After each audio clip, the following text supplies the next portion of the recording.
अस्सलाम वालेकुम, मैं हूं शहजाद अमान और आप देख रहे हैं ASA TV हक सच की आवाज़ के साथ। दाता हजूर का उर्दू मुबारक स्टार्ट हो गया। आज पहला दिन है यहाँ पे। नाज़रीन आए हुए इनसे बात करते हैं। अस्सलाम वालेकुम सर, वालेकुम। कहाँ से आए हैं? कोड़ा जो मालिक से अच्छा, मुझे बताएं, आप उर्स शरीफ पे आते हैं या आगे पीछे भी आते हैं? आगे पीछे भी होते हैं। आज जुमेरात को हम हाजिर होते हैं। तो इंतज़ाम के हवाले से क्या सही है? इंतज़ाम इंतज़ाम बहुत अच्छा है। सिक्योरिटी के हवाले से हो गया सिक्योरिटी भी ठीक है, इंतज़ाम भी ठीक है।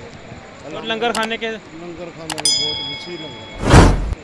तो जो हमारे मेहमान आए हुए हैं बाकी सूबों से, उनके लिए क्या बोलेंगे आप? उनके लिए उनका नाम उनको मेहमान खसूसी कहते हैं। वो बहुत अच्छे हैं, बड़ी बड़ी दूर से शहरों से भी बंदे आए हैं। वो पैदल भी आए हैं, वो गाड़ियों पे भी आए हैं। हम उसको वेलकम करते हैं। ठीक है, थैंक यू सर। मेहरबानी।